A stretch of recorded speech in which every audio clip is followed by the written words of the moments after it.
నమస్తే రమ్మగారు. నమస్తే జయ. రమ్మగారు, మంచి చందమామ కథ ఏదైనా చెప్తారా?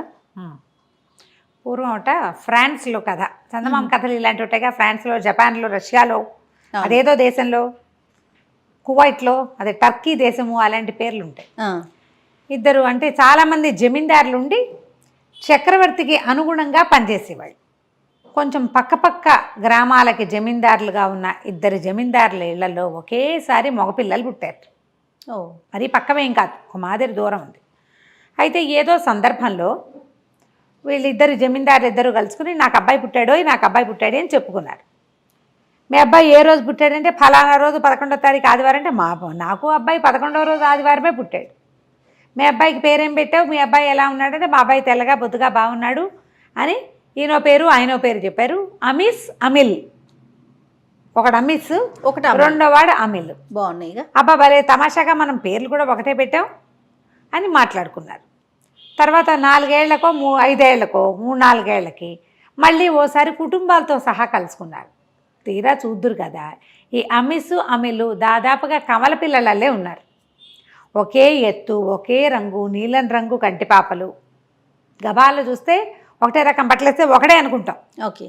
ఆ కవల పిల్లల్లాగా ఉండేసరికి ఇదేదో అపూర్వ సహోదరులు, ఎక్కడో ఒక తల్లి గర్భవాసాన్ని పుట్టవలసింది, భగవంతుడు ఇట్లా 2 గర్భాల్లో పడేశాడని వీళ్ళిద్దరూ, ఆ తండ్రులిద్దరూ ఒకే దేవాలయంలో ప్రార్థనలు కూడా చేశారు సంతానం కోసం. దేవుడు ఇట్లా వీళ్ళని సెపరేట్ చేశాడు, వీళ్ళని ఇట్లా మనం కలిపి ఉంచాలని వాళ్ళిద్దరిని ఒకే గురుగారి దగ్గరికి పంపారు. వాళ్ళిద్దరూ అమిత గాఢమైన ప్రాణ స్నేహితులుగా మారారు. ఒకళ్ళని చూస్తే రెండో వాళ్ళని చూడక్కర్లా. పెద్దవాళ్ళు అయ్యాక వీళ్ళు ఏం చేశారు, చక్రవర్తి దగ్గర ఉద్యోగాల్లో చేరారు. జమీందారుల పిల్లలు చక్రవర్తిని సేవించడం ఆ రోజుల్లో ఉండేది.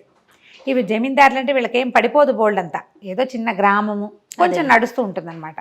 ఇలా చక్రవర్తి దగ్గర ఉన్న వాళ్ళు వెళ్ళి అక్కడ పెద్ద పెద్ద అధికారులుగా అయ్యి సంపాదించుకుని మళ్ళీ తమ గ్రామాలకి కొంత వయసు వచ్చాక 40-45 దాటాక ఇంకా ఉండేవాళ్ళు కాదు, సేవలో ఉంచుకునే వాళ్ళు కాదు. ఇప్పుడు మన ఎయిర్ ఫోర్స్ వాటిలలో ఎలాగా ఏజ్ దాటాక ఉంచరు, అట్లా యుక్త వయసు రాగానే 20 ఏళ్ళు వచ్చేసరికల్లా చక్రవర్తి సేవలో చేరిపోయారు ఇద్దరు. చేరితే అమీస్కి ఒక అమ్మాయిని ప్రేమించాడు. అమీస్ ఒక దూర బంధువుల అమ్మాయి, ఓ జమీందారు కూతురి, చాలా బాగుంది అమ్మాయి, ప్రేమలో పడ్డాడు. సరే వరించి తనంతట తను పెళ్లి చేసుకున్నాడు. ఆ అమ్మాయికి ఏం పెద్ద వరణ లేదు, ఏమీ లేదు. మొగుడంటే ఒక చిన్న చూపు కూడా ఉండేది. దాని తోడు ఈ అమిసు అమిలు ఇద్దరు గాఢ స్నేహంగా ఉండటం, కలిసి తినటం, కలిసి ఉండటం, కలిసి చేయటం ఇతను చూస్తే అయిష్టంగా ఉండేది. ఏమిటి పెళ్ళంతో ఉండకుండా వీళ్ళతో ఉంటాడు అనిపించేది. తనతో ఉన్నా తనేమంత ప్రేమగా ఆవిడ ఉండేది కదా. ఒక రెటమతపు ధోరణి, కొద్దిగా పుల్ల విరుపు పద్ధతి. కొంతమంది ఉంటారు అట్లా, మొగుళ్ళతో బాగుండరు కానీ మొగుళ్ళు ఎవరితోటి బాగుండకూడదు అనుకుంటారు. ఇలాంటి ధోరణి ఉంటుంది. ఈ కొంతకాలం గడిచేసరికల్లా అమీస్ పెళ్లి చేసుకున్నాడు. అమీల్కి రాకుమార్తె మీదే ప్రేమ ఉంది. అప్పుడప్పుడు చెప్పేవాడు, రాకుమార్తె నన్ను ఎక్కువ ఆకర్షిస్తోంది అని. అయితే ఏమైంది, ఇతను భార్య గర్భవతి అయితేనో ఏమో అత్తవారింటికి వెళ్తూ ఏం చెప్పాడంటే, నువ్వు నీ ప్రేమను నువ్వే దాచుకో, బయటపోక, నేను వచ్చాక ప్రభు చక్రవర్తి దగ్గర ఏదైనా మాట్లాడడం కుదురుతుందేమో చూద్దాం, ప్రమాదం అని చెప్పి అతను అత్తవారింటికి వెళ్ళిపోయాడు. అవేమి ఇలా వెళ్ళి అలా వచ్చేసేవేం కాదు, ఒక 3 నెలలు 2 నెలలు పట్టేది. సెలవు తీసుకొని వెళ్ళాడు. అయితే ఈ లోపల ఏమైంది, ఈ అమీలు ఒక ఉద్యానవనానికి రాకుమార్తె వెళ్ళినప్పుడు ఆమె వైపు రెప్ప వాల్చకుండా నుంచి చూస్తూ ఉండేసరికల్లా ఆవిడ కళ్ళు ఎగరేస్తుంది. ఇతనికి అమ్మాయి తనకేదో సైగ చేస్తోందని అర్థం. అయితే అమ్మాయి ఏం చేస్తుందంటే ఒక ఉత్తరం రాసి ఫలానా చోట కలుసుకుందాను రమ్మ, నువ్వంటే నాకు కూడా ఇష్టం అని చెప్పింది. వీళ్ళిద్దరూ రహస్యంగా కలుసుకోవటం మొదలుపెట్టారు. రాకుమార్తె అమిల్ కలుసుకుంటుంటే ఏమైంది, ఒక ఉద్యోగి ఒకడు ఇది చూసేసి చక్రవర్తికి ఫిర్యాదు చేశాడు, ఇతను రాకుమార్తెని కలుస్తున్నాడు అని. అట్లా కలవకూడదు, అవన్నీ చేయడానికి వీల్లేదు, ప్రేమల్లో గీమల్లో ఉండటానికి వీల్లేదు. రాజోద్యోగుల్లో ఒకడు పోయి రాజకుమార్తెతోటి కలిసి తిరుగుతానంటే ఎందుకు ఒప్పుకుంటారు, ఊరుకోరు కదా. ఈ ఉద్యోగి ప్రభువుకి రిపోర్ట్ చేసేసరికల్లా ఆయన అన్నాడు, అతను చెప్పాడు, అబ్బాయి కాదు నేనేం రాజకుమార్తెని కలవలేదు కాదన్నాడు. అనేసరికి ఉద్యోగి అన్నాడు, అంటే నేను అబద్ధం చెప్పానా, నేను అక్షరాల అమీల్ని చూశాను, రాకుమార్తెని అక్కడ చూశాను, ఆమె ఆ రోజు కట్టుకున్న బట్టల రంగుతో సహా నేను చెప్పగలను. రాజకుమార్తె రోజు బట్టలు ఇది ఉంటుంది ఆవిడికి ప్రోటోకాల్, అవును అని ప్రూవ్ అయితే ఉన్నట్టే. అనేసరికల్లా ఇతను మళ్ళీ ఓటర్ ఇచ్చాడు, కాదన్నాడు. అమిత్ ఏం చెప్పాడు, నేను వచ్చేదాకా రివీల్ చేయొద్దన్నాడు కదా, రివీల్ చేయకుండా ఉందామనుకున్నాడు కానీ ఆ ఉద్యోగి ఒప్పుకోవాలి. అయితే నాతో ద్వంద్వ యుద్ధానికి సరేనా, నువ్వు దమ్ముంటే నువ్వు యుద్ధం చేయి, నువ్వు అబద్ధం ఆడేవాడివి, భయంతో ఓడిపోతావు అనేసరికల్లా ఇంకేం చేయాలో తెలియదు. అప్పట్లో ఈ ఫ్రాన్స్ కథల్లో ద్వంద్వ యుద్ధాలు చాలా కనపడతాయి. అక్కడ వాళ్ళ సిస్టమ్ ఏంటంటే ఎవడైతే తప్పు చేస్తాడో వాడికి లోపల ఒక బెదురు ఉంటుంది, ఓకే, దైవం పట్ల భయం, వాడు ఓడిపోతాడు. పిస్టల్ పెట్టి కూడా కాల్ చేసుకునేవాళ్ళు, అలాంటివి కూడా ఉండేవి. కత్తి యుద్ధాలు ఉండేవి, ద్వంద్వ యుద్ధానికి రా అని పిలవడం అవి ఇంగ్లీష్ కథల్లో చాలా చోట్ల కనపడతాయి మనకి. అక్కడి నుంచి సరే ద్వంద్వ యుద్ధానికి ఒప్పుకున్నాడు. సాయంకాలం అయ్యేసరికల్లా ఒక 4:30-5 గంటలు అయ్యేసరికల్లా ఆమెస్ వస్తున్నట్టుగా వార్త వచ్చింది. ఇతను ఏం చేశాడు, ఇంటి దగ్గర ఉండకుండా ఆ మేఘాల మీద దీనికి పరిగెత్తాడు, అంటే మన ఏమంటారు పొలిమేరల దాకా వెళ్ళాడు. వెళ్ళేసరికల్లా ఆమెస్ కంగారు పడిపోతూ, ఎందుకు వచ్చేసాను అనుకున్నావు, ఈ ద్వంద్వ యుద్ధం ఖబరు నాకు తెలిసిపోయింది, నువ్వు ఓడిపోతావు, నీది పొరపాటు, నేను వచ్చేదాకా తొందరపడద్దు అని చెప్పాను నీకు, అయినా నువ్వు అలాగే చేసావు. నువ్వు ఓ పని చెయ్యి, నువ్వు నా భార్య పటాలం వెనకాల వస్తోంది, నా ప్లేస్లో నువ్వు ఇక్కడ ఉండిపో, నీ ప్లేస్లో నేను వెళ్ళిపోతా, నీ కవచం నాకు ఇచ్చేసే, నేను కవచం వేసుకుంటే మన ఇద్దరిని గుర్తుపట్టరు, నేను నా భార్యతో ఇంకా దారిలో ఉన్నాను అనుకుంటారు, ఇది ఎవ్వరికీ తెలియదు.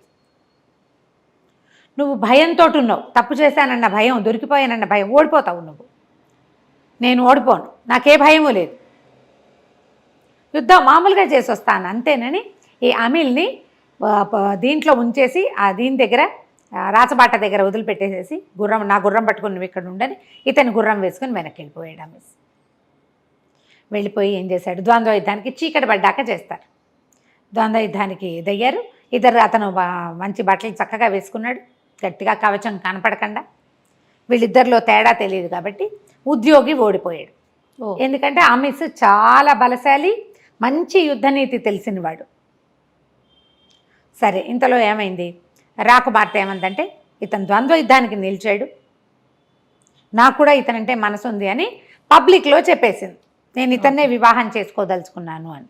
ఓకే, వివాహానికి ప్రకటన ఇచ్చారు. సరే, రాజుగారు కూడా ఇట్లా సత్యానికి నిలబడ్డాడు కాబట్టి ఇతనికి ఇచ్చి పెళ్లి చేయాలనుకున్నాడు. సరే, పెళ్ళి అయిపోయింది. అమిస్ తన ఇంటికి వెళ్ళిపోయాడు. అమిల్కి రాజకుమారికి పెళ్లి చేశారు. మరి ఇతను అంటే అప్పటికప్పుడు చేసేయలేదుగా పెళ్లి ఏర్పాట్లు, 4 రోజులు పడుతుంది.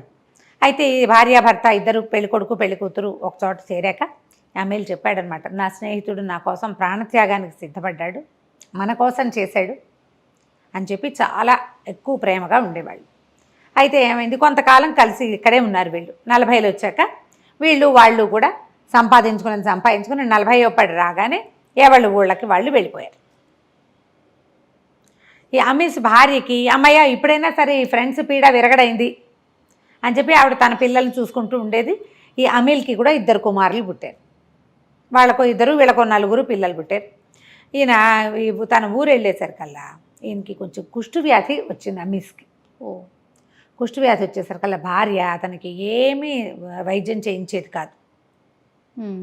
ఏం వైద్యం చేయించినా ఇంతే కదా అని చెప్పి ఇంటికి భవనానికి దూరంగా ఒక సావిడి వేయించి ఆ సావిట్లో అతన్ని పెట్టేది.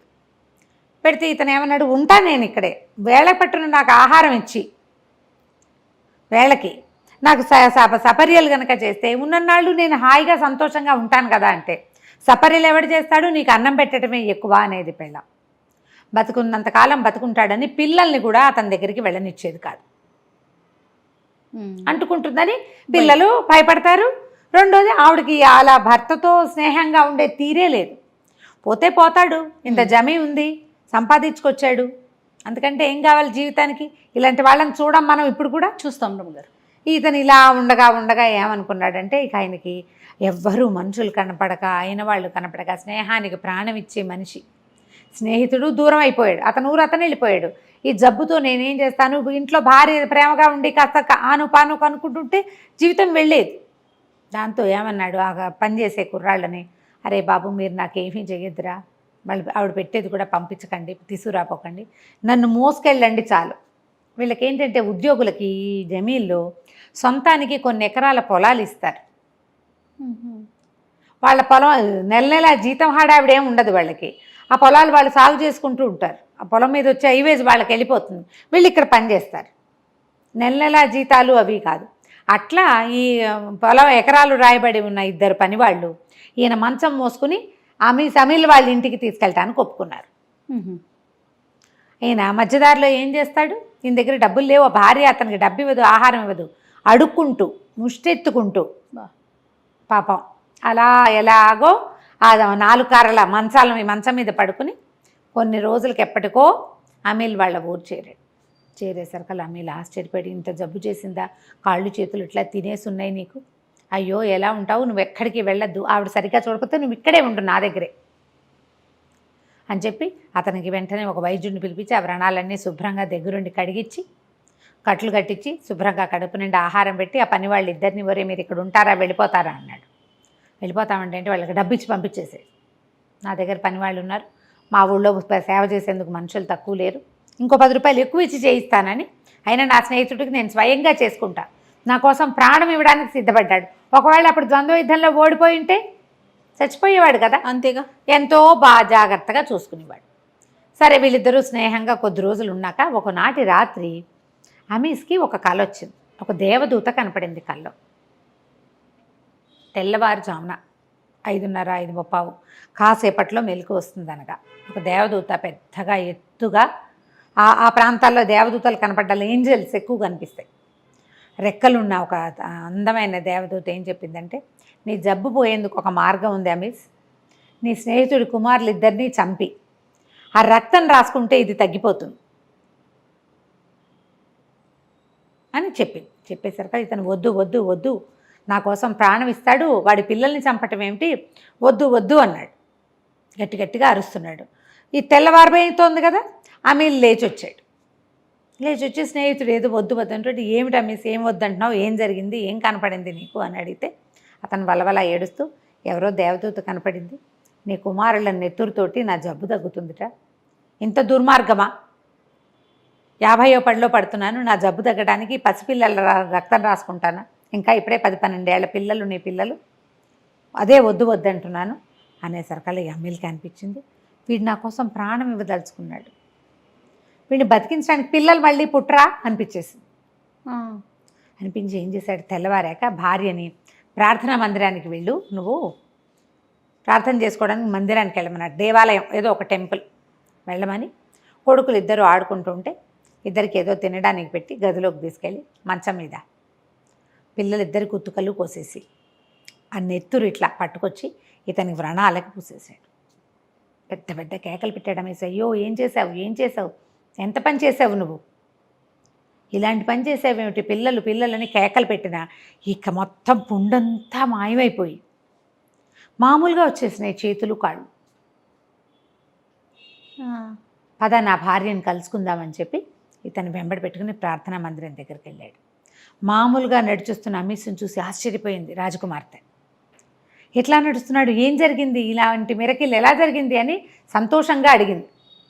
తన భర్తకి ప్రాణదాత అన్న ప్రీతి ఉంది, ప్రాణ స్నేహితుడు. అడిగేసరికల్లా అమీల్ చెప్పాడు, దేవదూత కల్లో కనపడి చెప్పింది, పిల్లల నెత్తురుతోటి రాస్తే తగ్గిపోతుందని, నేను ఆ పని చేశాను నా స్నేహితుడిని రక్షించుకోవడానికి అనేసరికల్లా ఆవిడ దుఃఖంతో కుమిలిపోయింది. నన్ను ఎందుకు పంపించేసావు, నన్ను కూడా అక్కడే ఉండనిస్తే నేను కూడా చేసేదాన్ని కదా, ఇతను నీ ప్రాణదాత, నిన్ను బతికిచ్చినవాడు, ఏం చేస్తాం, అతని కోసం ఏదైనా చేసేవాళ్ళం, నన్ను ఎందుకు పంపించేసావు, పిల్లల్ని ఆఖరి చూపైనా చూసేదాన్ని కదా అన్నది. కానీ ఆ పిల్లల్ని తలుచుకొని పిచ్చి ఏడుపు వచ్చేస్తుంది ఆవిడికి. దుఃఖం అణుచుకుంటూ ప్రార్థన ముగించుకుని ముగ్గురు ఇంటికి వచ్చారు. ఇంటికి వస్తే ఆవిడ పిల్లల సేవలు మరి తర్వాత చేయాలా, కొంతమంది పని వాళ్ళందరినీ సిద్ధంగా ఉండమని ఈవిడ పిల్లలు డెడ్ బాడీస్ చూడడం కోసం గదిలోకి వెళ్ళింది. హాయిగా ఆడుతున్నారు ఇద్దరు మంచం మీద కూర్చొని. ఆమె నిర్ఘాంతపోయింది, పెద్దగా కేకలు పెట్టింది, అమీల్ చూడండి ఇక్కడ ఏం జరుగుతోందో అని. వాళ్ళు పరిగెత్తుకొచ్చేసరికల్లా మెడ మీద ఇద్దరికి ఇట్లా ఎర్రటి చార్లు ఉన్నాయి తప్ప పిల్లలు శుభ్రంగా బతికే ఉన్నారు. ఆ దేవదూత వీళ్ళ స్నేహాన్ని పరీక్షించడం కోసం ఇలాంటిది పెట్టింది. అది చాలా ప్రచారమైందట. స్నేహితుడి కోసం ప్రాణం ఇచ్చేవాడికి భగవంతుడు ప్రాణం పోస్తాడు, వాళ్ళ నమ్మకం అన్నమాట అది. ఈ రోజుల్లో జరుగుతాయో జరగవో, కానీ నిజంగా అంత పని చేయటం. మొదట అతను తనకి పెళ్ళయింది, ప్రేమించి పెళ్లి చేసుకున్న భార్య ఉంది, అయినా కూడా స్నేహితుడి ప్రాణం పోతుందేమో అని ఆ యుద్ధానికి సిద్ధపడి వెళ్ళాడు. తన పిల్లల్ని వదిలిపెట్టుకుని అయినా సరే స్నేహితుడిని రక్షించాలనుకున్నాడు రెండువాడు. ప్రాణ స్నేహితుల కథ బాగుంది కదా. చాలా బాగుంది రమ్మగారు, సూపర్, ఎక్సలెంట్ అనమాట. చందమామ కథలు బాగుంటాయి. స్నేహం విలువ చెప్పే కథ కదండి. అవును. నమస్తే రమ్మగారు. నమస్తే.